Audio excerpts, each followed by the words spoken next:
મારું એવું strong belief છે કે આપણે બજેટ અને પોસ્ટ બજેટ દરેક લેવલ પર આપણે એક વસ્તુ જોઈ રહ્યા છે કે આ દેશ વર્લ્ડની જોડે કોન્સ્ટન્ટલી ઇન્ટિગ્રેટ થઈ રહ્યો છે, જ્યારે બીજા બધા દેશો છૂટા પડી રહ્યા છે. 80,000ના સેન્સેક્સને 1.5 લાખ પર 5 વર્ષમાં થતો જોતા હોઈએ તો મારા હિસાબે એક્સેપ્ટેબલ રેશિયો છે. 1 ફેબ્રુઆરીએ કેન્દ્રીય નાણામંત્રી નિર્મલા સીતારમણે બજેટ રજૂ કર્યું અને બજેટની આખા દેશ પર અસર પડે, પરંતુ શેર બજાર ઉપર બધાની નજર હોય અને શેર બજાર પર શું અસર આગામી દિવસોમાં પડવાની છે એની પણ લોકોને જાણવામાં રસ હોય છે. તો આજે અમારી સાથે મુંબઈના બહુ જ જાણીતા ડીઆર ચોકસી ફિનસર્વિસ પ્રાઇવેટ લિમિટેડના એમડી દેવેનભાઈ ચોકસી છે. દેવેનભાઈ ચોકસીની ઓળખાણ આપવાની જરૂરત નથી, કારણ કે સીએનબીસી હોય, જી બિઝનેસ ચેનલ હોય, જે પણ બિઝનેસ ચેનલો પર છે એમનું એક્સપર્ટ ઓપિનિયન આવે છે. અને જ્યારે પણ બજેટ પછીનો જે પરિસંવાદ હોય એમાં સુરતમાં અવશ્ય દેવેનભાઈ આવે. એસજીસીસીઆઈનું આમંત્રણ હોય. આ વખતે સાર્વજનિક એજ્યુકેશન યુનિવર્સિટીમાં પણ દેવેનભાઈ બજેટ ઉપર એમનું વક્તવ્ય આપવા સુરત આવેલા છે. તો અમે આ તક ઝડપી લીધી છે અને દેવેનભાઈ ચોકસીની સાથે શેર બજાર રિલેટેડ, અર્થતંત્ર રિલેટેડ ઘણી બધી એવી બાબતો છે જે આપણે શેર કરીશું. દેવેનભાઈ, પહેલા ખબર છે .com તમારું સ્વાગત છે. સૌથી પહેલા સવાલ મને એ પૂછવો છે કે હમણાં 3 ઘટના બની. એક, કેન્દ્રીય બજેટ રજૂ થયું, એ પહેલા મધર્સ ઓફ ઓલ ડીલ્સ યુની સાથે ઇન્ડિયાની ડીલ થઈ અને પછી અમેરિકાની ટ્રેડ ડીલ થઈ. આ 3 વસ્તુને એક વર્ષના અનુસંધાનમાં તમે કેવી રીતના જુઓ છો? શું અસર પડે એક વર્ષની અંદર? તો થેન્ક યુ રાજેશભાઈ. ખબર છે .com પર તમે મને બોલાવ્યો એ બદલ ખૂબ આભાર. મિત્રો જોડે કંઈક વસ્તુ શેર કરવાનો હંમેશા આનંદ હોય છે અને that is what I do. Surat આવું ત્યારે એ વસ્તુ કરતો હોઉં છું. યુ રાઇટલી સે, બજેટ એની પહેલાં 27 યુરોપિયન યુનિયનના દેશો સાથેનો ફ્રી ટ્રેડ એગ્રીમેન્ટનો કરાર અને પોસ્ટ બજેટ બીજે દિવસે અમેરિકા જોડે બાયલેટરલ ટ્રેડ એગ્રીમેન્ટનો કરાર. હવે જ્યારે આપણે આ ત્રણેય વસ્તુને સાથે જોઈએ ત્યારે હકીકતની અંદર એ વસ્તુ સમજવી પડે કે આપણો દેશ કઈ ડિરેક્શનમાં જઈ રહ્યો છે. લગભગ $500 બિલિયન ટ્રેડ અમેરિકા સાથે આપણે કમિટ કર્યો. $200 બિલિયન ટ્રેડ યુરોપિયન યુનિયન જોડે કમિટ કર્યો. બીજા દેશો યુએઈ, ઓસ્ટ્રેલિયા, ન્યૂઝીલેન્ડ, અનેક બીજા દેશો સાથે આપણે જે કરાર કર્યા, ટોટલી બધું મળીને લગભગ $1 ટ્રિલિયન ટ્રેડ આપણે લોકોએ કમિટ કર્યો છે. શું અસર થાય એની? એક તરફ બહારથી નવો બિઝનેસ આપણે ત્યાં આવવાનો સ્ટાર્ટ થાય, બીજી તરફ આપણે ત્યાંથી જે પ્રોડક્ટ્સ બની એ બહાર વેચાય. એ બંને વસ્તુનો આઈ થિંક એક અગત્યનો વેપાર અહીંયા ચાલુ થાય છે. આ બજેટ તો ફક્ત મારા હિસાબે કહીએ ને કે ધુરંધરનું ટ્રેલર છે. ધુરંધર જોવાનું હજુ બાકી છે. આ બજેટની અંદર હકીકતમાં જે રીતે દરેક વસ્તુને કવર કરી લેવામાં આવી છે એની પાછળ આ બધા ફ્રી ટ્રેડ એગ્રીમેન્ટ છે. એની પાછળ ભવિષ્યના 5 વર્ષની અંદર જે રીતે આપણો દેશ વેપાર કરવા જઈ રહ્યો છે એને માટેના બધા પ્રોવિઝન સેટ થયા છે. અને કદાચ મને આનંદ થશે એ વસ્તુને તમારી જોડે શેર કરવા માટે કે જ્યારે એક તરફ આખા વર્લ્ડની અંદર દરેક દેશ ગ્રોથ લાવવા માટે મહેનત કરી રહ્યું છે. જે ડીગ્લોબલાઇઝેશનનો પ્રોસેસ અમેરિકાએ ચાલુ કર્યો એ દરેક દેશ ફોલો કરી રહ્યો છે. દરેક જણ પોતાના દેશની અંદર પોતાની ફેસિલિટી ઊભું કરવા જઈ રહ્યું છે. એ સિચ્યુએશનની અંદર they are finding India as the most credible alternative to them. IT service ગણો, ડેટા સેન્ટર સર્વિસ ગણો, ફાર્માસ્યુટિકલ રિસર્ચને જુઓ, સેમિકન્ડક્ટરના પ્રોડક્શન માટેની વાતચીત કરી શકાય. બજેટની અંદર જે પ્રોવાઈડ કરવામાં આવ્યું છે તેવા મહત્વના મુદ્દામાં 3 નવા કેમિકલ ઝોન, 4 નવા માઇનિંગ કોરિડોર ધ્યાનમાં રાખવામાં આવ્યું છે કે માઇનિંગ કોરિડોરને કારણે જે રેર અર્થ મેટલ જેની વર્લ્ડમાં શોર્ટેજ છે એ રેર અર્થ મેટલ ઇન્ડિયામાં પ્રોડ્યુસ થાય અને એમાંથી સેમિકન્ડક્ટરની ઇન્ડસ્ટ્રી થકી આપણે ડેટા સેન્ટરમાં એન્ટર થઈએ એને માટેનો આખો પ્રયાસ અહીંયા કરવામાં આવ્યો છે. 22 વોટરવેઝ, 7 ફાસ્ટ રેલવેઝ જેવા અનેક પ્રોજેક્ટો આ બજેટની અંદર એનાઉન્સ કરવામાં આવ્યા છે. ડેટા સેન્ટર જેને માટે આપણા દેશે જે પહેલું પગથિયું ભર્યું છે એ કદાચ મારા હિસાબે આ દેશ માટે ગેમ ચેન્જર ઇવેન્ટ હોઈ શકે.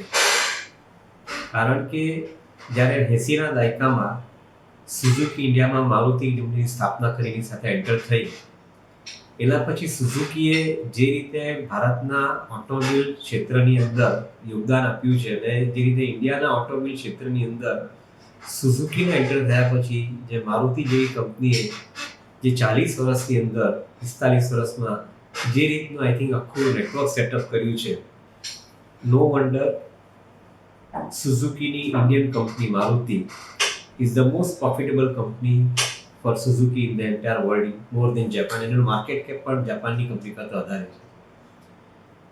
એ જ વસ્તુ આપણે ડેટા સેન્ટરના બિઝનેસમાં થતી જોઈ રહ્યા છે અને કદાચ મને આનંદ થશે તમારા ભવિષ્ય આના પછીના કોઈ સવાલ આવશે એ રીતે કવર કરવા માટે કે ડેટા સેન્ટરના માધ્યમથી આપણે આ દેશની અંદર કઈ ટાઈપનો ગ્રોથ વિચારી રહ્યા છે.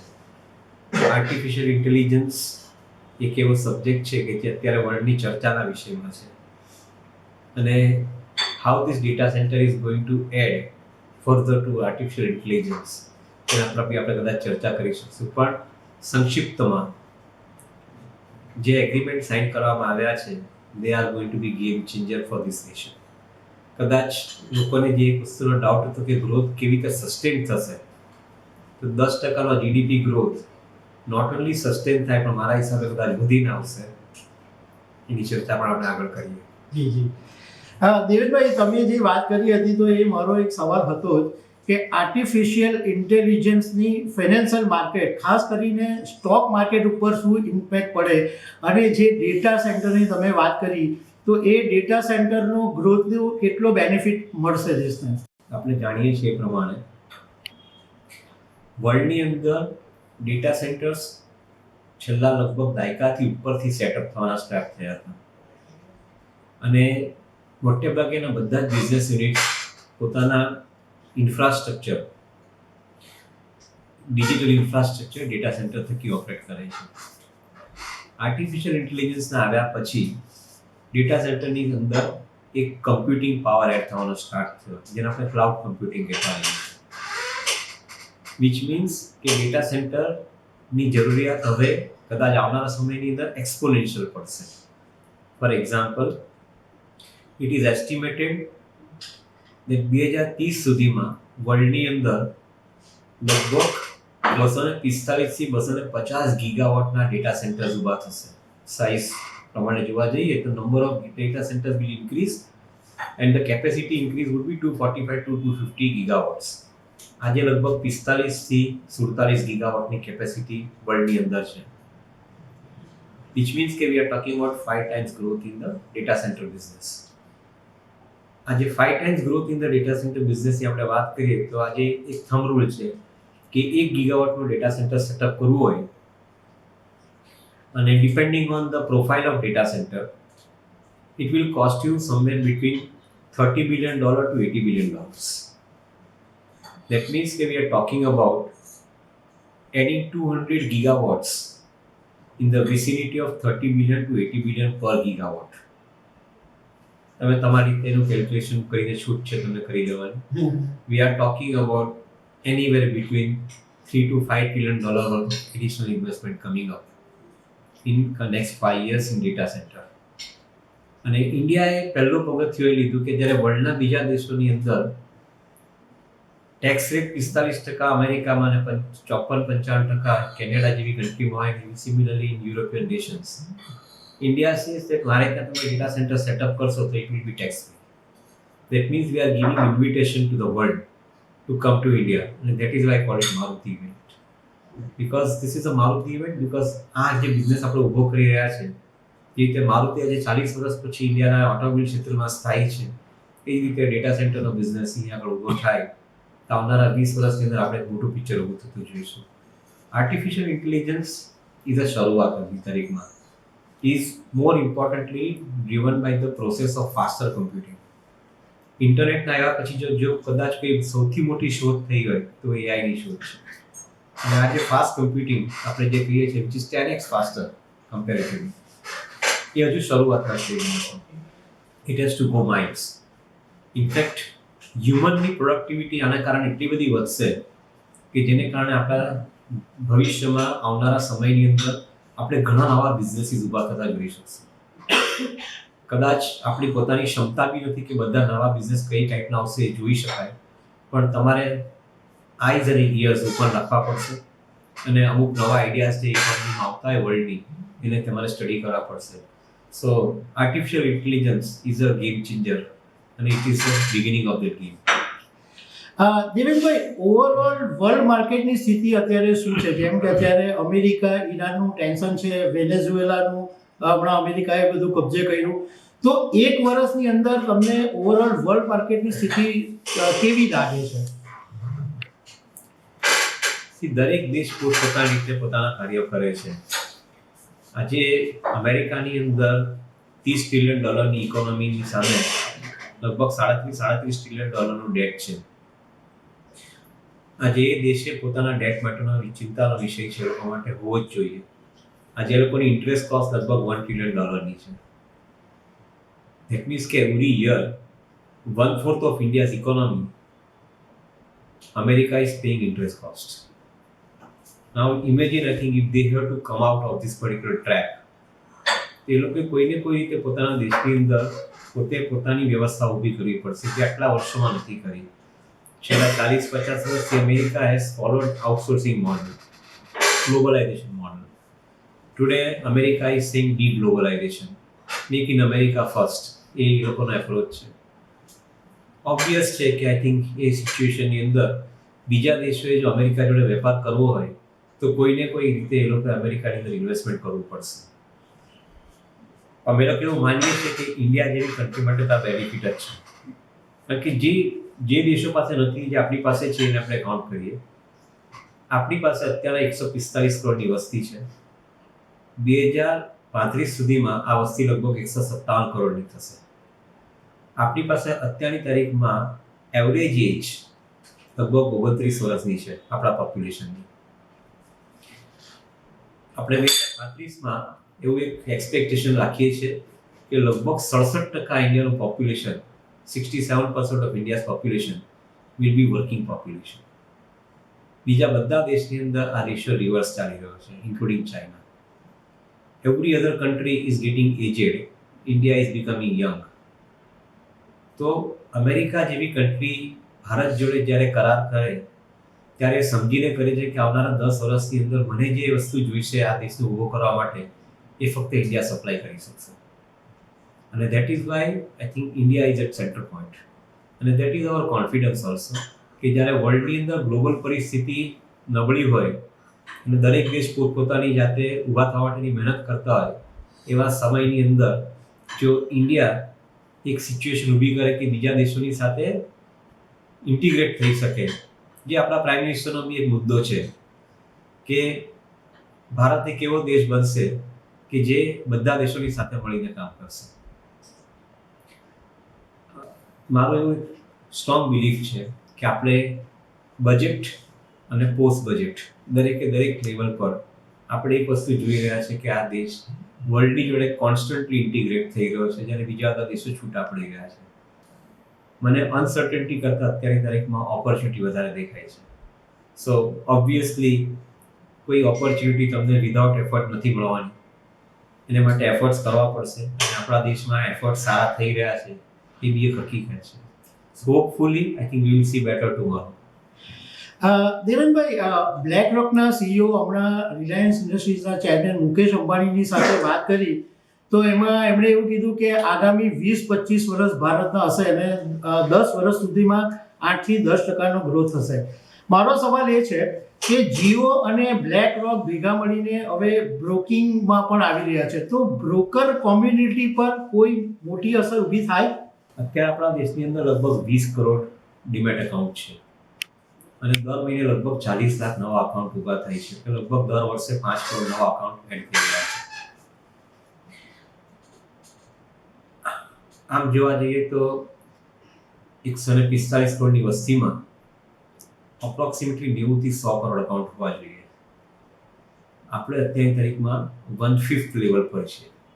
દેટ મીન્સ કે હજુ કેપેસિટી 5 ગણી જ્યાં સુધી વધે ત્યાં સુધી આપણે ચિંતા કરવાની જરૂર નથી competition point of વ્યૂથી.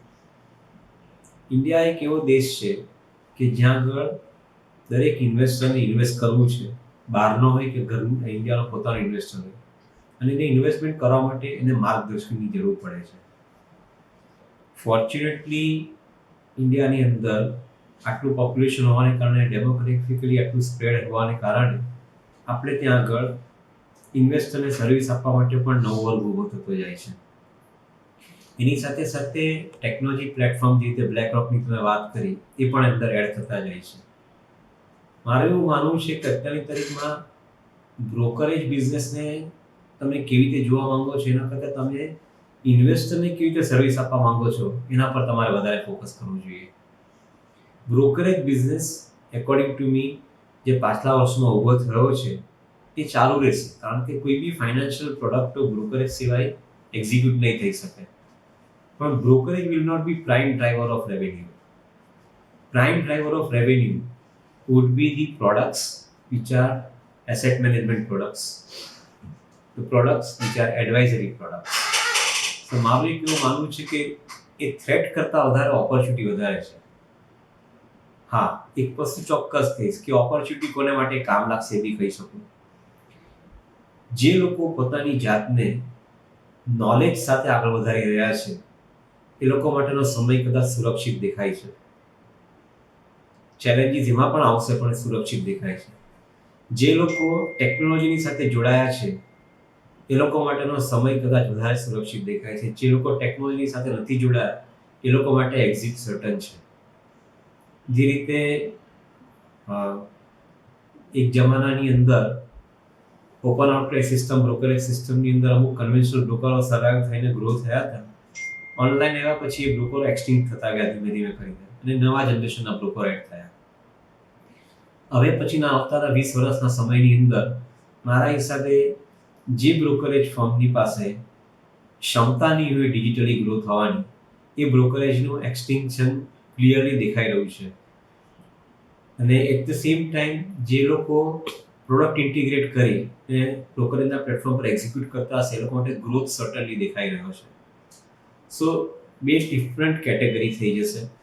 Those who are providing one-click solution to the investor, they would be separate. Those who are continuing with the manual operations, they would be separate. And those who are continuing with manual operations, hybrid operations તમે કહી શકો એને, એ લોકો માટે ધીમે ધીમે કરીને scale down થવું પડશે, કારણ કે દુનિયાનો નિયમ છે. પાસ્ટમાં બી આપણે જોયું છે, ફિઝિકલ આઉટરાઇટ સિસ્ટમમાંથી એ લોકો ડિજિટલમાં ચેન્જ નથી થયા, એ લોકો એક્સટિંક્ટ થતા ગયા.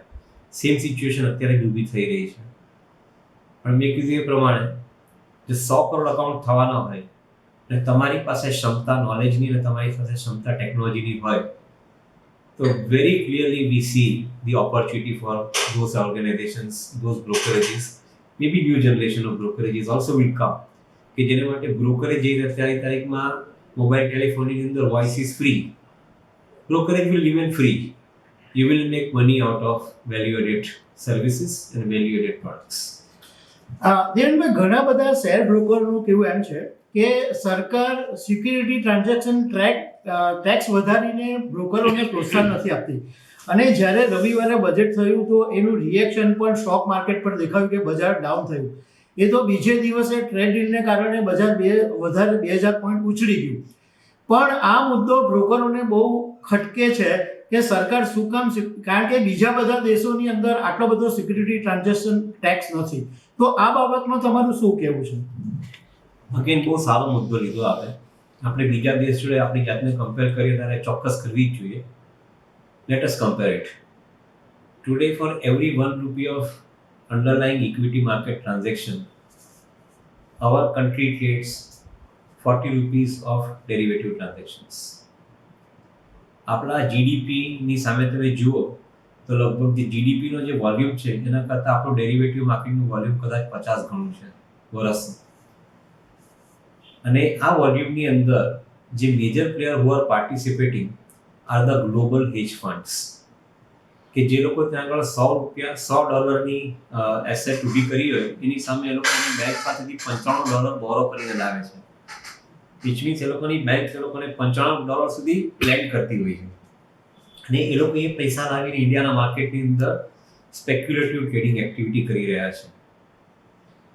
આજે એક વસ્તુ ચોક્કસ છે, તમે કમ્પ્યુટરની સામે ચેસ રમતા હો તો સર્ટન છે કે computer is going to have more power then you. Only 1 in a million can beat computer.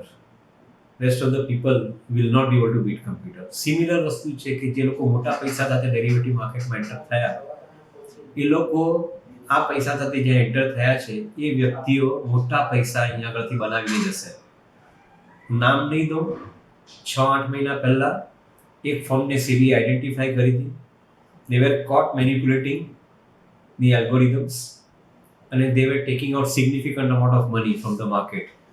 જ્યારે સેબીએ લોકોનું ટ્રેડિંગ હોલ્ડ કર્યું ત્યારે એ લોકોએ અપીલ કરી કે તમે તમારું ઇન્વેસ્ટિગેશન અમારા પર ચાલુ રાખો પણ અમારું ટ્રેડિંગ ચાલુ રાખવા દો. જ્યારે સેબીએ એમને કીધું કે તમે પહેલાં તમે જે પૈસા તમે જે કમાયા છે એ ડિપોઝિટ કરો, without any hesitation I think they deposited 4,800 crores in SEBI's escrow account. Just see what exactly is happening. તમારા દેશના સેવિંગના પૈસા જે તમારો યંગ યુવાન વર્ગ જે છે એ સમજ્યા વગર સ્પેક્યુલેશનમાં વાપરી રહ્યો છે અને એ પૈસા તમારા દેશમાંથી બહારના દેશની અંદર ટ્રાન્સફર થઈ રહ્યા છે because on other side somebody is playing with muscle power. કોઈ બી દેશ પોતાની સુરક્ષા ઈચ્છતો હોય એને આ ટાઈપનું દૂષણ અટકાવવું જ પડે. અને હું કોઈ બ્રોકરની અગેન્સ્ટમાં કે હું કોઈ લોકોના બિઝનેસના અગેન્સ્ટમાં નથી બોલતો. મારું દ્રઢપણે એવું માનવું છે કે ડેરિવેટિવ ઇન્સ્ટ્રુમેન્ટ્સ કાયમી કોઈને પૈસા નથી આપી જતા. ક્યારે ને ક્યારે તમારે પૈસા આપીને જવું જ પડે છે. Derivative is always a zero sum game. One who makes money, the other side somebody is losing money. તો એક વસ્તુ ચોક્કસ છે કે દેશ જાણી જોઈને આ ટાઈપના પ્રોડક્ટ્સને ચાલુ રાખીએ અથવા આટલું મોટું જ્યારે એક્ટિવિટી વધતી હોય ત્યારે આઈ થિંક સરકારે પગલાં લેવા જ પડે. મારા હિસાબે કદાચ આ એસટીટી નાખીને એ લોકોએ પહેલો પ્રયત્ન કર્યો છે કે થોડુંક વોલ્યુમ ઘટે અને આઈ થિંક માર્કેટમાં પૈસા શિફ્ટ થઈને ઇક્વિટી તરફ આવે. કારણ કે આ દેશને આગળ વધવા માટે કેપિટલ ફોર્મેશનની જરૂર છે. આ દેશને આગળ વધવા માટે સટ્ટાની જરૂર નથી. સટ્ટો કરવા માટે બીજા દેશો છે જ્યાં આગળ તમે જઈ જ શકો છો. આ દેશની અંદર કેપિટલ ફોર્મેશન પહેલાં જ રહેશે. ઘણા આર્ગ્યુમેન્ટ એવા થાય છે કે કેપિટલ ફોર્મેશન લિક્વિડિટી વગર નહીં થાય. I agree with that part of it. But excessive liquidity is a poison. જો દેશની અંદર એક્સેસિવ લિક્વિડિટી સાથે સટ્ટો થશે તે પોઈઝન તરીકે જ થશે. And as they sad very beautifully, derivatives are instruments of mass destructions. They are weapons of mass destructions. We have to control that. I think કદાચ એસટીટી ઇઝ પહેલું પગલું છે. મારું એવું માનવું છે કે રેગ્યુલેટર આના પછી બીજા સ્ટ્રિક્ટ પગલાં લાવી રહ્યું છે. હું ચોક્કસપણે કહી શકું કે તમારે ડેરિવેટિવ માર્કેટમાં જેને બી એન્ટ્રી આપી હોય તમે આપો, પણ એને 1% ઓફ એનું અંડરલાઇંગ સિક્યુરિટી પોર્ટફોલિયો એની સામે આપો. આજે મારી પાસે $100 સિક્યુરિટી પોર્ટફોલિયો હોય કે તમે એને $50 સુધી ડેરિવેટિવ ટ્રેડ કરવા દો, ત્યાંથી છૂટ છે, ત્યાંથી વાંધો નથી. તો મારા $100 અંડરલાઇંગ પોર્ટફોલિયોની સામે હું $1000 ડેરિવેટિવ ટ્રેડિંગ કરતો હોઉં તો ચોક્કસપણે તમારે મને અટકાવવો જ જોઈએ. અને that is what I think I am expecting regulator to bring in. We definitely want, અને સિન્સ બીજા દેશોની કમ્પેરિઝનની વાત કરીએ તો એક ડેટા એટલો જ ઇમ્પોર્ટન્ટ છે. India trades 40 times underlying equity volume on any single day in derivative markets. The next best country with highest volume in derivative market is South Korea, 30 times. America is still at 22 times. So which means I think we are excessively trading. And to a size of country which is only $4 trillion, I don't think that I think we deserve to trade so much. Maybe I think I have given very explicit views.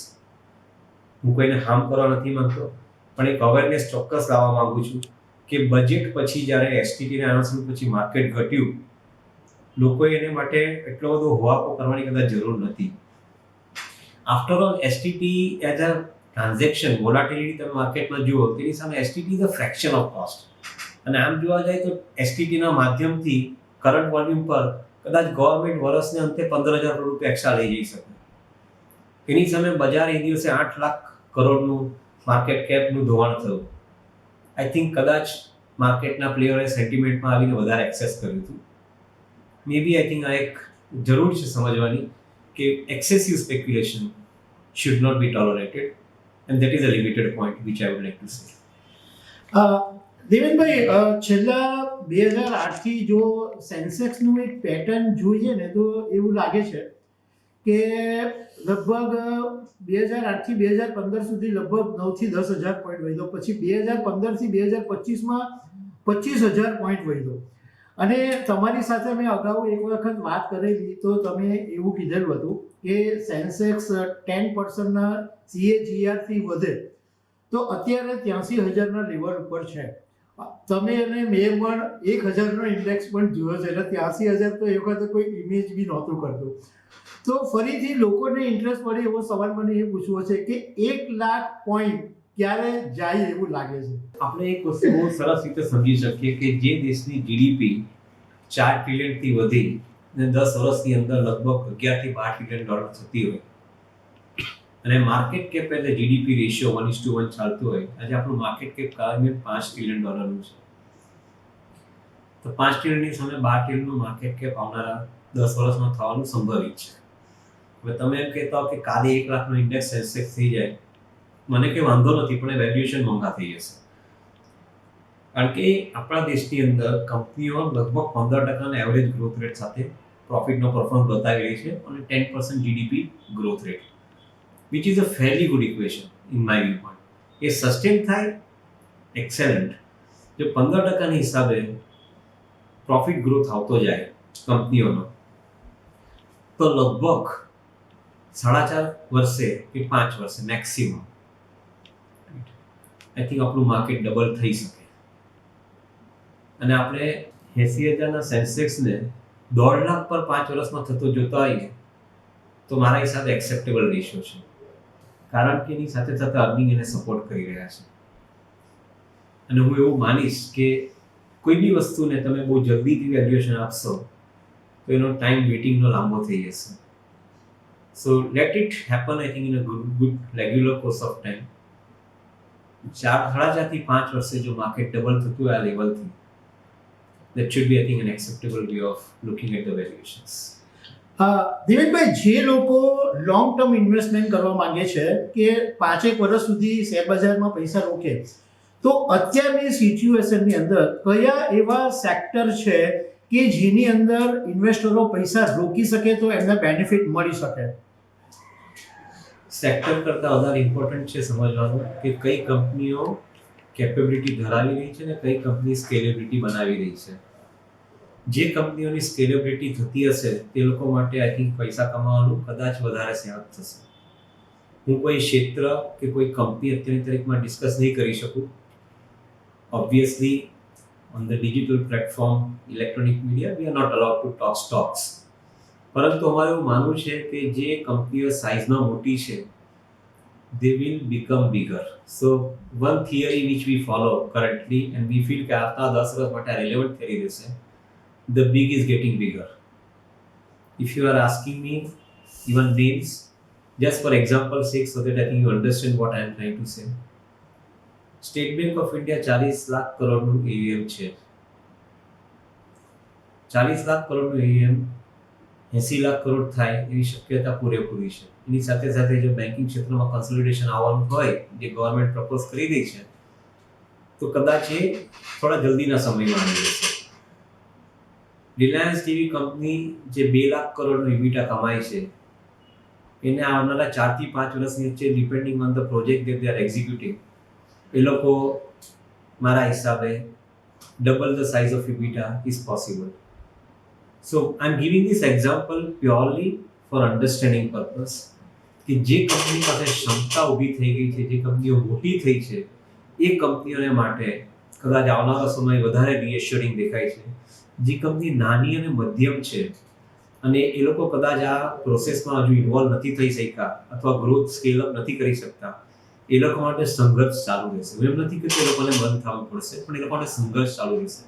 એ લોકોને કદાચ એ લોકોના limited resources અને limited ability to એક્ઝિક્યુટને કારણે એ લોકોની પાસે કદાચ તમે મોટા સ્કેલના પ્રોફિટ નહીં લઈ શકો.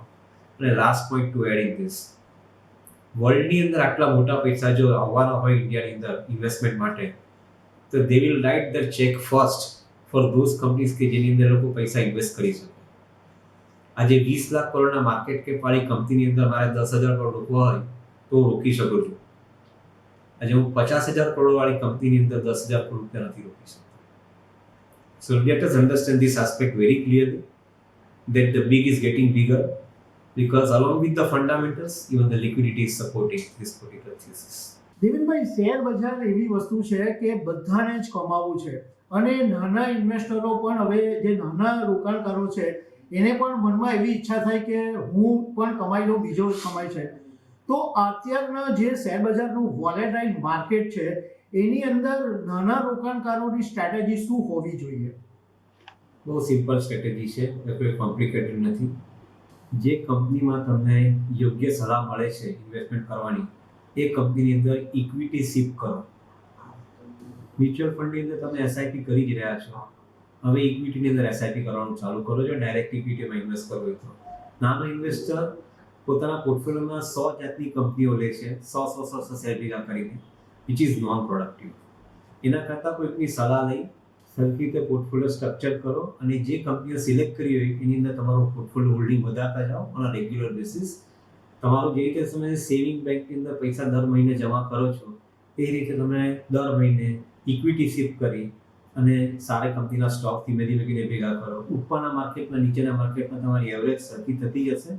કદાચ જે રીતે મ્યુચ્યુઅલ ફંડમાં તમને એડવાન્ટેજ શિફ્ટનો મળ્યો છે એ જ એડવાન્ટેજ તમને ઇક્વિટીમાં ડાયરેક્ટ મળી શકશે. આ નાના ઇન્વેસ્ટરો માટે કદાચ યોગ્ય સલાહ છે એવું મારું માનવું છે. Devenbhai, thank you very much. ખબર છે .com પર તમારા વેલ્યુએબલ આઈડિયા શેર કરવા બદલ થેન્ક યુ વેરી મચ. મને ખૂબ ખૂબ આનંદ છે કે આપની સમક્ષ હું મારા આઈડિયાઝ પુટ અપ કરી શક્યો અને આશા છે કે આપના દર્શક મિત્રોને આનાથી કંઈક થોડુંક માર્ગદર્શન મળશે. Thank you so much once again.